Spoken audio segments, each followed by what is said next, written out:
Well, good afternoon, everybody, or good morning. My name is Lon Miller. I'm a senior solutions architect with AWS, and I'm here today to talk about building responsible enterprise AI applications with Amazon Bedrock. This is about responsible AI infrastructure from the perspective of what you're offering. We spent some time talking about deepfakes, and we're talking about threats and external threats, but some of this is how do you responsibly build AI applications using a tool set like Amazon Bedrock. And so we're just going to talk about some of the practical enterprise focus that you need to have in order to operate, not just build, but operate responsibly on AWS. I'm based here in Michigan. I'm part of a local Michigan AWS team I think you've worked with before. So just moving on, we'll go to the next piece here. Working from a single piece. We're going to cover the journey from Gen AI challenges to responsible implementation. Make sure everybody can see well. Okay, and we're going to talk about Gen AI in an enterprise context, some of Amazon Bedrock's capabilities to help deal with the challenges of creating responsible AI in practice, and then how Bedrock and some of the topics in the evolving Gen AI frontier, like Ron has spoken about, with regard to MCP and agentic access, and how you can stay current on the Gen AI frontier as well as build a effective AI solution for your own enterprise. We'll also talk about some resources with practical examples. So I wanted to start with this because Gen AI brings powerful capabilities. And when Gen AI first started coming onto the scene, it seemed like most organizations got a new hire, which was basically a Gen AI intern. So this intern has memorized most of the internet, has tremendous volumes of data that it has access to. It's always patient, always answers questions, handles tedious things well, can scream across concepts in seconds, but it also can respond. It's only as good as the data it's been given. It's only as good as the data it's been trained on. And also it can respond with data out of date. It hasn't been trained on your corporate policies. It hasn't been trained on your corporate data. And it also will make up answers. If it doesn't know, it will create an answer always. And so, as I said, it's like an enthusiastic new intern that doesn't want to say it, doesn't know the answer. So it will just make something up. And also it'll share everything it knows. It's completely out of the box. Generative AI implementations can be completely credulous. They'll share everything they know with anybody who asks. You also have a way of presenting results without explainability. I came up with this answer, but I can't really show you how I did. And then also, it requires vast, complex amounts of compute and maintenance and storage. If you're trying to run these models on your own infrastructure, on your own time, they can wind up being a tremendous expense. And so one of the things that we think about at AWS, because this is a model we have, a mental model called responsible AI. So the idea of this is these are kind of 6 pillars that we use to evaluate how a system is responsibly practicing AI. So there's 6 pillars: fairness, explainability, robustness, privacy, governance, and transparency. And this is like an intern training program. One of the first things you do with an intern is you onboard them. You teach them the policies and practices of your company. You give them guidance. You don't turn them loose on X or whatever to just start kind of answering questions freely. And so this intern training program, or this mental model for responsible AI as an intern training program, it's about the successful onboarding and good performance of your generative AI team. This can focus on privacy and security as the foundation. AWS is built on privacy and security, and this mental model helps focus on what the most important part is, which is that you want a generative AI solution, or a generative AI assistant is the term we use sometimes, that reflects your organization's values and sounds like your organization, and sounds like you want your organization to sound, and represents the integrity of your organization. And we'll just talk about some of the implementation and challenges of that. One of the focuses of this presentation is principles are great, but you have to put them into practice. And at AWS, we work backwards from customer problems, customer issues. When generative AI foundation models and large language models began to make inroads into the enterprise, we heard from customers about challenges in acquiring and implementing foundation models, more broadly and efficiently. There are multiple models and newer versions every day, every week almost. Customizing a foundation model is not the easiest thing in the world, and there wasn't a tremendous amount of knowledge base about it in the early, when generative AI solutions started coming onto the scene. Data privacy and security, always a concern. What do you give it access to, and how do you know what it's accessing? And then also getting FMs to actually execute tasks, to do things in sequence rather than just pop out an answer. And then how do you connect the data sources? Because it turns out managing access to AI agents is a lot like managing access to people. You have to authenticate, you have to authorize, and you have to audit, which are the foundations of basically, information security. And then also just to manage the infrastructure, that's the scale required, the interest, and I'm sure the other programs have talked about this, but the interest in AWS cloud infrastructure for GPU instances, for very large size instances, because the tremendous amount of capacity you needed to train and operate these models. We just saw that customers had challenges with that.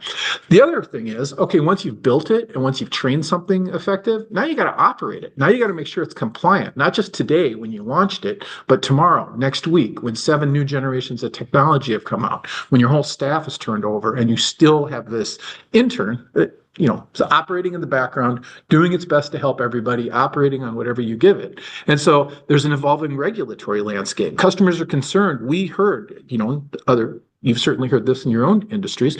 Customers are concerned about ongoing data privacy and hallucinations, data security. There's no global perspective to AI assurance. Last time I checked, there was over 1,000 different initiatives in different countries about AI security at different levels of consideration, adoption, implementation, enforcement. And then risk management is an evolving platform. There's OAuth Top 10, which you talked about at the beginning of your presentation. And then we also have NIST AI standards, MITRE Atlas, and then the new ISO standard 42001, which we're going to talk about in a little bit. So that's kind of some of the challenge and some of the landscape. So that's why AWS developed Amazon Bedrock. We worked backwards from the customer challenges. So we started with the problem, work through the solution. And the thing that Amazon Bedrock gives you as a platform is you have a choice of leading foundation models. I'll get into that in a minute. There's also some easy model customization. You have fully managed agents to execute tasks. There's native support for retrieval augmented generation like everybody else. Since I'm an SA, I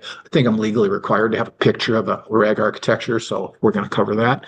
And then also automated security and compliance with the AWS standards for computer security and compliance, which are not just promises, but accredited and attested to. And it's a fully managed platform. So as far as procuring infrastructure, procuring services, Amazon Bedrock takes care of that for you. This is a large picture, and my intention and the philosophy we have at AWS is there isn't a single best foundation model. Foundation models are proliferating, foundation models are attuning, foundation models are adapting to the ecosystem they're in. We don't believe there's ever going to be a single best foundation model, just like there's not a single best programming language. Sometimes I would say, what's the best programming language? Well, what are you going to do with it? And different models have different capabilities. And so Bedrock gives you the ability to choose from different model providers, including Amazon Nova, which is a new Amazon foundation model, which has just recently announced the ability to work with sound, called Amazon Nova Sonic, which actually can work in voice and voice generation, images, video, et cetera, et cetera. And then we also have models from Anthropic, Cohere, Meta, Mistral, and we're adding models every day. There's models intrinsic to Amazon Bedrock, and then there's also an Amazon model marketplace where you can acquire and operate models in the Amazon Bedrock service. How does Amazon Bedrock work? And I'm setting this up to talk about how Amazon Bedrock enforces responsible AI, but this is just kind of a primer for anyone who hasn't encountered Bedrock. What does it do? How does it work? So I'm going to skim over this pretty quickly, and if you have questions, of course, happy to answer them. But basically with Amazon Bedrock, you're choosing a foundation model. Amazon Bedrock is a fully managed service. It gives you a choice of models. You can set up a playground where you can put 2 or 3 models next to each other, give them the same prompt and see how they respond. Gives you an ability to compare their capabilities. And then also you can use it as is, so you can use it off the shelf, or you can fine tune it. And then you send the prompt and you get the response. And that's what Amazon Bedrock does as a platform. It just gives you a single consistent interface to be able to access a expanding choice of foundation models from us and from third-party providers. The major component, to hit on this a little bit, geek out some, that Bedrock has an API called Invoke Model. And the idea about this is the Invoke Model API works across foundation models, because every time you acquire a new foundation model, it's got its own API, it's got its own authentication mechanisms, and by using the Bedrock Invoke Model API, that gives your teams the ability to develop basically to a single consistent interface and abstract away the concept of the actual foundation model that they're using. Now, in the customers I talk to, just about every customer has tried to write this on their own, because that's one of the first things development teams will do, is to say, I'm going to write a factory, I'm going to write a broker. Well, Amazon Bedrock gives you that broker off the shelf. If that's not something your team specializes in doing, if that's not a tool that your organization actually sells, Amazon Bedrock gives you the ability with Invoke Model API to basically insulate yourself from the specifics of different foundation model implementations. This also gives you the ability to quickly integrate foundation models into your applications. This is built in with familiar controls using services like Amazon S3, using services like Amazon SageMaker. You can actually just integrate the foundation models as API calls, and that lets you accelerate the development of foundation models. And let's cover responsible AI. So let's go back to the metaphor of onboarding a generative AI solution to meet your company's standards, as you might onboard a new hire by putting responsible AI principles into action. The idea is that principles are great, but you need applications. You need specific steps that you take. So we're going to dive a little bit deeper on the responsible AI considerations, because principles without practice are just ideas. So AWS provides concrete tools to put this responsible AI into practice. And I'm going to cover these in detail.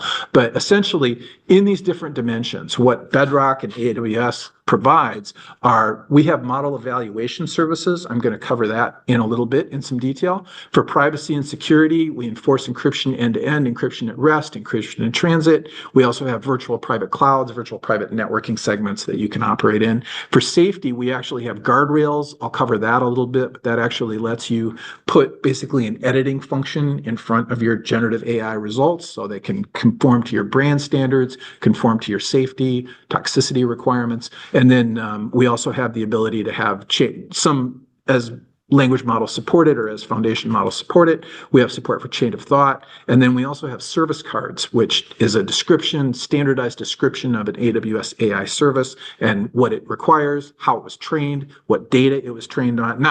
We don't disclose the specifics of data it's trained on, but it outlines the data training process and how we validated it. And then governance, there are services in AWS called like Audit Manager. And we also have architectural concepts we work with customers on, like software bill of materials, where you actually can see the chain of items that went into your specific solution.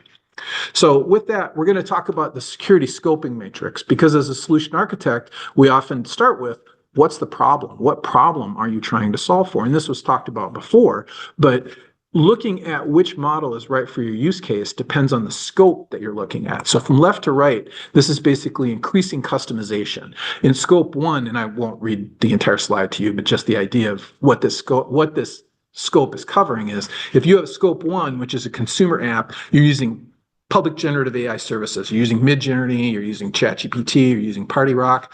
Then also, if you have an enterprise app where you're actually bringing in something that has generative AI features, that would be like Salesforce Einstein GPT or Amazon Q Developer, which is our coding assistant, our GenAI coding assistant. We also have, in the apologies. In kind of scope 3, you may have a pre-trained model. So this is an example of a Bedrock-based model where if you used Nova or you used Anthropic Claude 3.5 or 3.7. And then scope 4, you've actually tuned it. So this is where you've onboarded your new hire AI intern a little bit, and you've actually trained it on some of your applications and some of your data. And then on the far right, you have completely self-trained models. You want to get TensorFlow. I have customers that do this. You want to get TensorFlow and you want to program it and operate it and train it yourself. You can operate it on Amazon, a tool like Amazon SageMaker. The reason why we cover this in such detail is each one of these use cases has its own unique requirements about governance and compliance, legal and privacy, risk management, controls, and the kind of resilience that you have to build into the application. So we encourage you to take a look at the generative AI scoping matrix. As previous speakers have said, Ron's going to share these slides. It has a link to the framework so you can get an idea of the different considerations for each type of use case.